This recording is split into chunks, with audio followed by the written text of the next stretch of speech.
This is it. The first game of Championship Sunday, the 7th game in the 12-game series to crown a champion, the Axe of Champions, that prize money. But there's still so much more after that. The top 10 make it to the Global Championship, and we're already starting off with a fight that's 4-2 in Kaido and Haijo's favor, and Phantom QNDX, they're ready to fight it all out with the last chance to make that Global Championship.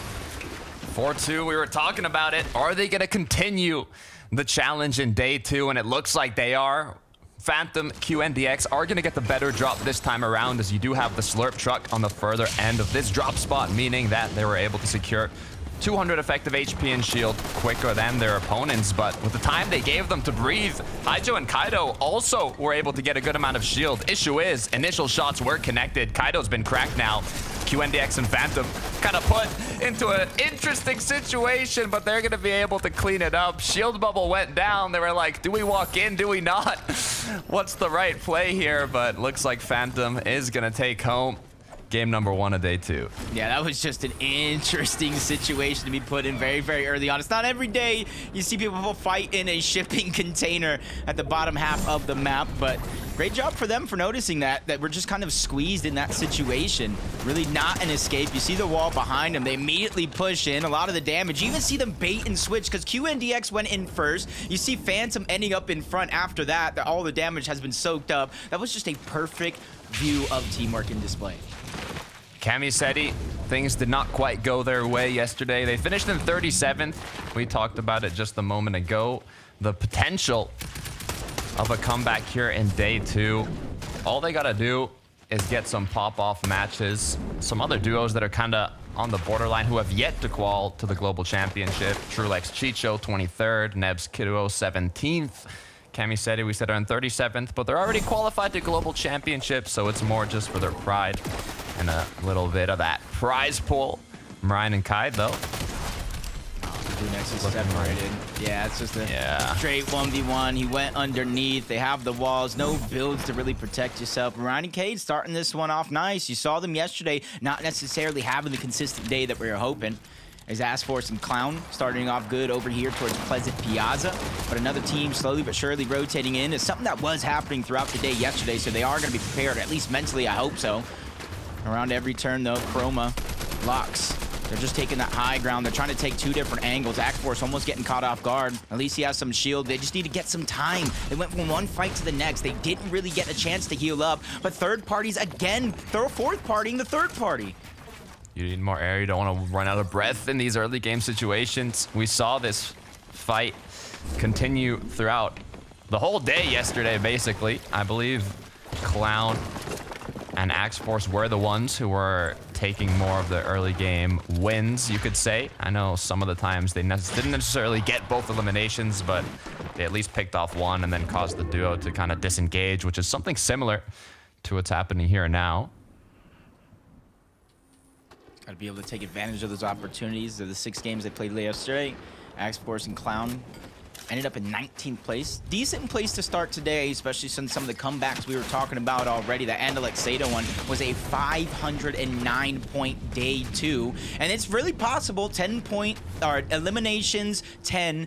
A victory royale will get you 160 points in a singular game. There's plenty of time for comeback. Malibu or Mustache know that as well. Even though at the top half of the leaderboard, they had a couple troubles to start the day early on yesterday, and they're trying to minimize those struggles here today.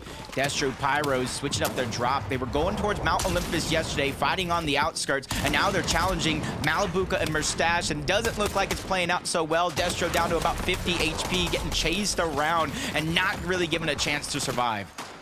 Titans starting off strong. Issue is now the third party's gonna come through. Malibuca is put into chaos as he gets taken out by Cami and Seti. The clash of talent.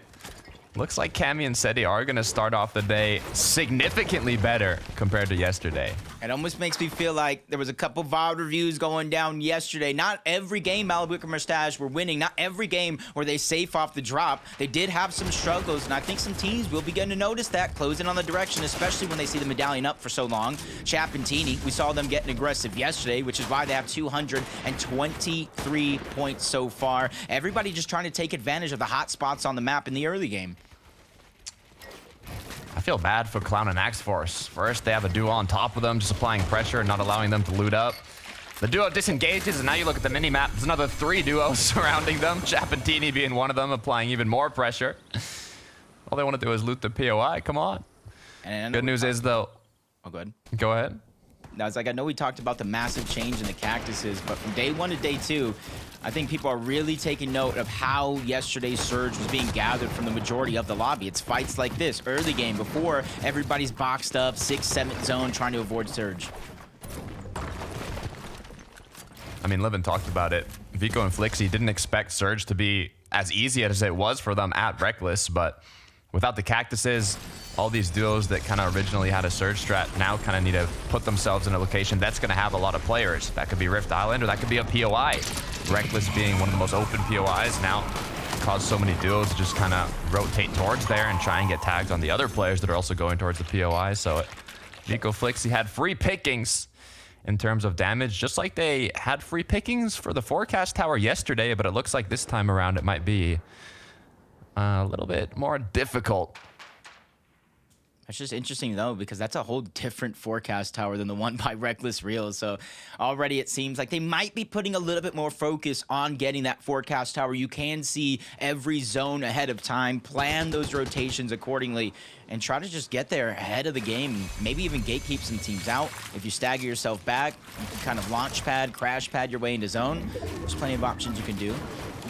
Mystic, Maxi, we saw them in a ton of early game fights, particularly against Dexy and Eclipse. All these guys kind of rotate south from Rebel's Roost, a couple of split drops that are over there. And just like everybody else, you see them boxed up in close proximity. One of the few ways that teams in the early game are getting their surge. Yeah, we have some surge bases set up, but as long as teams continue to put themselves kind of stacked together like this, those surge towers might not get as much success today. Yeah, I know we saw yesterday the duos that originally were putting surge towers on top of the cactuses. Now we're kind of going towards, I don't know what to call them exactly, like those little kind of farms that have a lot of bananas, coconuts, fruits, any sort of heal you could possibly find alongside spare big pots and minis, and just chucking kind of like an arsenal of heals down below under their surge base and using that to recuperate what they can instead of those cactuses. It's not as good, but it still can work out in the long run. Kovacs has gone down already. Issue is, Easy now seems to be pushing, but Easy is not a solo. Yeah, but Hootie's just trying to bounce around, maybe even cause some confusion. He went low, switched layers, trying to go back up. He's doing his best to try to hit the Nitro Ring, but even if he made it there, I'm not sure he would have found much success. Radion Praj is there on the other side, ready to fight Kira and Easy at any moment. But I don't think they like this fight. They don't want to drop down into that elevation, especially since they already have the Nitro Ring up there. So they're just going to go ahead and disengage on out, give the position up to Akira and Yeezy, and try to continue on with the rest of their game. Some players are using the early game fights to get surge. Others are still thinking it's a bit too risky to add, and their game plan is down. Back at it again. Clown Axe Force inside another conflict. Good news is they've already picked up 2 eliminations, so good amount of damage. And even looking at their loadout and materials, although they were constantly put under pressure, they've done a great job of maintaining a solid loadout, now securing a bunker on top of that, and still having a decent amount of materials, showcasing that they were farming up even while duos were kind of pressuring them from above. Yeah. Suzy and Vanya, 298 points. It's funny to see, kind of look at the top 5, and you kind of look like these are a lot of the favorites that people are thinking, even some dark horses to win it all. Swizzy and Vanya have a chance to go back-to-back, but today they're starting in 4th place. When they won their major, they were able to go from 1st place to day 1 and hold on to that 1st place going into day 2. Let's see if they can have a little bit of a comeback, even though they already got their global championship spot secured, as Velusi is just trying to disengage. He's going to have to expend a ton of resources to get out, and even then, it's not going to be enough. The Scroll slides in on the side and lands the elimination shot. Sky and Scroll, another duo, kind of a little bit of ways from the top end of the leaderboard. 27th place is where they were going into this match, so they're going to need to have a pretty big day, too, to secure their spot in the Global Championship. There are 10 spots available. Of course, if a duo that's already qualified to Global Championships gets in that top 10, then it could be top 11, top 12, really just depending on how many players are in that threshold. Nice little pickup from For9 and Della, though. And you can see he got eliminated. Loot dropping to the ground, which means Mappy's probably already gone too. That duo's already out. 38 still left in this game. Dell and Fanayan just trying to go ahead and get as much surge as possible. Farm up. There's not going to be a lot of metal in this situation. When it comes to that wooden brick, there is going to be plenty around their POI. They just need to figure out a way to get out. That's going to be the tough thing. There's a lot of open terrain in Shipwreck Shallows. Nowhere to really hide. You're going to have to build, and then others will start to see the shots coming in your direction, and the potential for a lobby focus is real, but it might be too early. A little too early for a focus, in my opinion. But Cammy and Seti, they were looking so strong. Cammy's now crawling on the ground. Seti's been left alone. Is Radion and Predage going to continue with the aggression? There are a couple duos surrounding them. Seti seems to have disengaged quickly, so it should be enough to get out. But now the issue is it's third zone. Going to start coming to a close here in just 35 seconds. So Seti doesn't even have too much time to run back, get the reboot card, and then try and reboot if he even can. There's so many duos in the area that it's going to be possible, but it's definitely going to be difficult. And my only question is, I didn't see the medallion get dropped. I saw the mythic AR, but I did not see the medallion get dropped. So it's going to be double trouble because they know exactly where he's at every step of the way in case he does come back for that reboot. Reason and Vidil, big clutch just to get into this grand finals. They're trying to figure out a way to make it count. Kind of contested over there towards Sandy's steps, but they already got their global championship spot secured. So for them, it's all about passion. It's all about taking that first place spot, proving they deserve to be the champions of EU. Pagan Walks, on the other hand, they had a strong day one, third place with 307 points. So now it's just kind of about maintaining that. Same performance as they did yesterday, and that should be more than enough.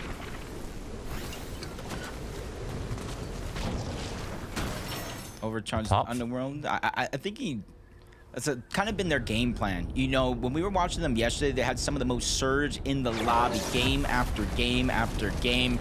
They kind of start off slow on Underworld. They kind of bully a lot of those teams out of there, and then they slowly but surely move in, either tagging players from across the map. Because at one point we did see them at almost, what, 800-900 above the threshold, as Queasy Thomas going to be the first ones to claim the top of Rift Island. And hopefully they're able to get what they need, because Thomas, with that mythic hand cannon, that's something that'll definitely start to pack a punch and accumulate those numbers for Storm Surge. Don't know if you saw that stat that just came up that said the top 5 teams from day one were only contested once across all 6 games. I mean, going into yesterday, 64% of games were won in set lobbies by uncontested duos. So showcasing once again kind of the pros of not being contested. However, we've seen some duos pop off from contested drop spots. For Ping, though, looks like he's lost walks. Yeah, it's unfortunate. Depending on where the reboot card is and where the next zone pulls, like if he has it, zone pulls towards the east, I'm thinking it's possible. And if you kind of look at where the zone's at now, it already has been pulling towards the east. Rebel Juice is no longer here. Lavish is the closest POI, and it is on the northeast side. So there is a chance. Might be a small one, but there's still a chance if the zone pulls, Ping can get walks back into the game. Gotta believe. Gotta believe. Queasy with 1 HP. We saw Thomas and Queasy going towards Rift Island. Now they're down in the bunker. Chaptini are the ones on Rift Island, and somehow Queasy was at 1 HP. I'm not sure kind of what went wrong there. Did he trip and fall? Did he get into an engagement? Who knows? Teeny, though, has been fully cracked. No shields.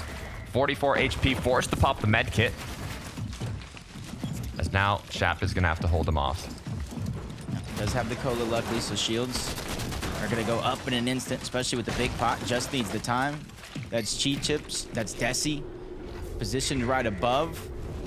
This is Rift Island, so pretty isolated. You see Queasy and Thomas, they wanted nothing of this. As soon as more and more teams start to populate the top of the island, too congested for their liking, as Teeny Chap really not backing down, hitting some shots that matter. Teeny's now taking a top angle, gets the piece control, but doesn't land the shot. Sneak attack coming out from T-Chips. Teeny's gonna have to rethink that one. Back up, reposition, and possibly reunite with Chap, because right now things are not looking good as they're separated here in this fight. Chap needs to apply that pressure. Meanwhile, his duo heals up. Nice little crack from Chap as he has the opportunity to continue with the aggression. Nitro's popped to grant him that permission. Knock, knock. Desi, can you get taken out? Huge shot connected with the knock now. Put at an advantage. The upper hand for Chap and Tini. They have split up, but with both players now grouping with full HP. Looks like it's been a successful engagement for the duo. I just hope I hope he's not running around anymore. That would have been a perfect time to hide. Chap and Tini, they got aggressive and chased one, and we see them chasing throughout the day yesterday. They said this is an easy elimination. 1.5 time points. We need this, especially if we want to take first. But the Rift is going to keep the chase going. Just those 2 eliminations, Jacob. 12 points from 2 eliminations. If Tini's able to pick this up. 58, and it was enough. Sniped out of the sky with the DMR. Look, Jacob, if Chap and Tini somehow later on end up either qualifying, getting first, or whatever by 6 points, now you know why. That one shot. I almost want to see, I need to see that again, because did he even have a scope on his DMR? Who knows? But either way, you talk about those 12 points already starting to build that momentum. But like I said, zone continuing to move towards the east. Team wastes no time going towards the north, back towards Rebels Roost. It's not their original drop spot, but they know all the teams that were there have already passed them, so it makes for an easy reboot opportunity. Big question is where they're going to get their loot, where they're going to get their surge, because one of the first times all weekend long, they're below that threshold. Shots getting applied. Pixie, Yanis looking to see if they can get into Cool and VaultDX's box, but you got to be careful being 82 below. It kind of puts that pressure on your shoulders. Are you strong enough to keep yourself up, though? Nitro gonna be popped. Aggression's gonna continue now. They do have that Flowberry if they need to recuperate even more shield, but with its clock ticking, they have to get right into the box. Unfortunately, Pixie is gonna be on the opposite end going down. Yanis as well, with just 14 HP, has a flopper, but it's not gonna be put to use as VaultDX and Cool will secure those 2 eliminations, but still, they have to get out of this situation. The shots are coming onto them, but hopefully enough. Yeah, just a really tough situation for Yanis and Pixie to be in. You can kind of see the timer. As soon as that fifth zone closed, Storm Surge was activating. So it's almost like now or never. Do it while we have as much health as we can instead of continuing to try to fight this fight. Unfortunately, VaultDX and Cool were just ready every step of the way. They pre-fired some shots. They even let him get in the box and just kind of got both of those eliminations. 12 points right there for them as they're looking to make their climb today. Just 20 above for Vico and Flixie. They were talking about how easy Surge was for them yesterday. Have the duos that they were kind of farming. Put in the work, put in the homework to make sure that they do not repeat what happened yesterday. As we can see now, the difficulty level for this damage has increased. I don't like what I'm seeing here, Jacob. It's a very tough situation to be in, but it's almost like a must for Vico and Flixie to perform well in this game. You're not going to get a chance like this. Look at the leaderboard. Second, third, both down. Fourth place is over 60 points behind. These are one of those games, especially with the 1.5 multiplier, that'll start to build that momentum to start to pull away from it to where even if you do have a bad game later in the day, maybe game 10, 11, you have enough cushion build up so you don't really have to worry and build those mental struggles. So this is a very important moment here for Vico and Flixie to survive. Flowberry's been split. I don't think they have any medkits, bandages, floppers, so Flixie's gonna be stuck at pretty low HP for the time being. Good news is they have more than enough shields, so it should last them for now. Thomas on Queasy, on the other hand, looks like they are significantly below Surge, now forced to put themselves into a risky situation where Queasy's gone down. Thomas HD put into panic as he's just at 6 HP. It's one more tick needed. Mini's going to be popped to hold him off just a bit longer. Yeah, he's going to have to use every mini here. One shot if he tries to pull in and take down Pablo and Bevies. He will go down. He's 37 below.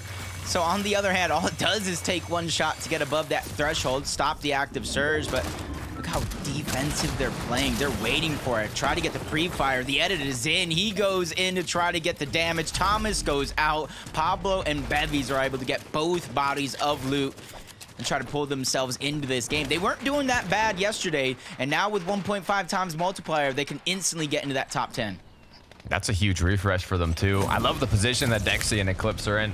With a bit of fortunate zones, they've positioned themselves in a location where they basically have line of sight on every duo in the lobby currently. Skrull, though, not only having lost his duo partner, but now it having caused them to be 210 damage below the Storm Surge threshold is making him play a little bit more for tags here, but putting yourself in these situations, Jacob, is what can end your match. Yeah, so always try to think to be as proactive as possible. I know Surge isn't easy and might even make it sound so, but this is where you lose control over your game, your destiny. You can no longer play according to your game plan in which you practice because you have to get a full elimination almost worth of Surge. And now that Stormy, weak, they're low on Surge as well. There's basically 3 players here in this close proximity to Fnayan and Della that all need Surge. Stormy gets a good shot, but it's still not enough. They're still 33 below. They're backtracking in their steps. They probably realize they're down on Surge. Activates as well. They're taking damage. Stormy's doing what he can. Nice knock onto 1, but he stays persistent to try to get 2 and goes down for it. For 9, with the great loadout, the uncommon weapon still going to be able to pick up those 2 eliminations, and Della in the meantime. Bandage is going to allow them to recuperate a bit of HP. I don't see any shield on for 9 though, so hopefully Della has some. Take a quick look at the replay from Vico and Flixie. Were they able to pick up more eliminations? They were, which is huge as they were almost below on Surge. They got some sort of medallion. I didn't see what medallion it was. I know it was not Brutal Beachhead. I'm thinking it could be Redline Rig. And Redline Rig medallion in the hands of Vico and Flixie is actually scary to think about. Free shield. You just got to drop it, pick it up. It instantly starts. That's a scary sight. So Izzy and Vanya, they're trying to move up. You know them, Takata. They never like to stay on those lower layers as long as they have a choice. They're going to hope that they can pull zone here. They've used a significant amount of mats to claim this elevated position. In just 23 seconds, we'll be able to see where this 9th zone is going to pull towards. Is it going to give them the better end of the dice or not? Kaid Marine are the duo right below them. I saw the Deal and Reason close by as well. Nebs and Kiduo, middle half of the leaderboard, still waiting for their spot in the Global Championship. They need to perform today. Swizzy's just trying to go ahead and attack from the bottom. Vico and Flix all the way on the bottom. 114 above. They still need to find some sort of med kit, HP, because as of now, Flixie's just not looking too healthy. Doesn't matter how dominant they are, picking up Elim after Elim. 18 points of Elim's alone this game with a couple placements sprinkled on top. And this is where I talk about half of the placement points, around top 8, top 9, 50 points of just placement alone. That should be every team's goal mark at the minimum. Talked about the difference. It was 65 points yesterday if you were able to secure a VR just from placement. Today it's 100, Jacob. Alongside those 6 points per elimination, one big game could literally jump you from the bottom half to the top half in the leaderboard today. With Deal and Reason, 60 above. I mean, you could say they're comfortable, but in my eyes, they're not. You need to constantly look for more damage, more shots, and Art Skill might just be the target. Unfortunately, not enough shots are going to connect, so the Nitro is going to come through. They're going to build up. They might just go for height. Yeah, trying to go for a cheeky little flank, but as soon as Stacey Podeside noticed it, they just disengaged immediately. Vidil trying to get to the front side of the zone, ends up next to Vanya. Good damage there, and he's trying to follow up, get into the box. Vanya's doing a good job of escaping and even firing back, but it's Marine who actually steals the knock. Reason's under pressure from all around, scrambling. He's forced to let that player escape, but he does not let his duo go down without a chance to at least get him back into the game. Will he have time? The Cola has been dropped. It looks like he just might. Issue is they're going to have to be rushed to the front side of the zone here. They also have the option to play it slow, ride the wave, but Vico and Flixie, 232 above now. Looks like they might even pick up one more. Marine's been cracked, just a couple shots away for another Elim. Yeah, rethinks that one. Backtracks in his steps. Not wanting to get too greedy. Swizzy, Vanya found a clear layer ahead of the zone. Vico, Flixie, they're trying to catch up. Stacey Podeside, they quickly drop down just to reinforce their high ground. Everybody doing what they need to do to try to find some success. Vico continuing to take shots. Swizzy, Vanya continuing the aggression. They want an impact. They want a refresh. Issue is on the other end of the door. It's Flixie. It's Vico. The Mechanical Titans as they continue to work their way through the layers. High ground's getting challenged. Stacey Podeside, they got a challenger and they immediately give it up. Phantom QNDX, they're the ones going up for it. Stacey with a last chance. He gets beamed out of the sky. Redline Rig loot is going around. That's the mythic AR in Phantom's hands, and that's high ground for QNDX. Snazy put to sleep. Now Phantom bumped up to 5 eliminations in the sky. He has more than enough of a position to continue up above. Not a single duo in sight contesting them. Chap and Teeny looking incredibly healthy. Issue is they don't have mats. Yeah, they don't really have much in terms of HP either. They just continue trying to go through unnoticed. You see them crouching when they can. They see a team. They're trying to surprise attack. That's Vanya on the other side, but they get cut off, cut short. Nebs, Kiduo, they're able to get the knock onto Teeny, but it is going to be a trade. Chap trying to stay alive, but it's Turtle who also joins the mix along with Chief to take down the full team. Continuing down below on the road here as they find a little package, little surprise. Chicho, Trulex continue to take shots. So many duos are still up. Yeah, this is it. This is a chance for Chicho and Trulex to rise to the occasion. Vanya, Swizzy, 5 eliminations so far, 96 points, to over 100 in this game alone, and they're continuing trying to move forward, but their health, their HP, that's what they're lacking, and they cannot stack or in zone as one's going to get chopped down. The other one's going to follow suit. Phantom and QNDX are checking every name off their list. 6 elims already. They've dropped down from height. They want a bit of that aggression. They want some of those eliminations. They know how beneficial it can be. There's still 2 duos down below. If they play this correctly, they can take the fight at the perfect moment to get a potential third party as Chicho's going to knock down one. QNDX now capitalizing on this engagement as he drops down, takes down another. Chief's on the ground. Phantom, QNDX now in a 2v1. Yeah, Turtle's trying. He's in the back of zone. How many medkits do you have? That's the question we're wondering, and he's already on his very last medkit. He has to go all in. It's this or second place, and it's definitely worth the chance, but he's running out of time. The HP is just getting dwindled. He doesn't even make it to zone. All the way from the Middle East, winning game 1 in the EU FNCS. That's Phantom. That's QNDX.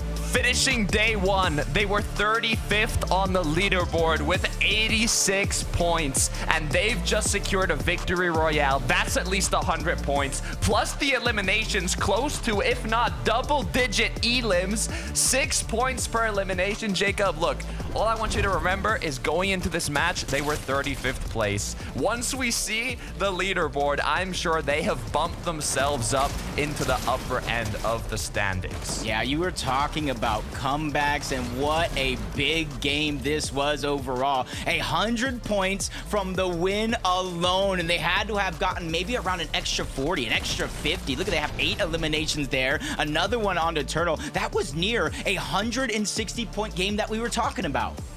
54 points from eliminations, 100 points from placement, from being contested off spawn. You know QNDX and Phantom are going to be motivated to continue that fire in the next match. But before we check out how the leaderboards changed, we got to head to a quick break, and then we'll be right back. See you soon.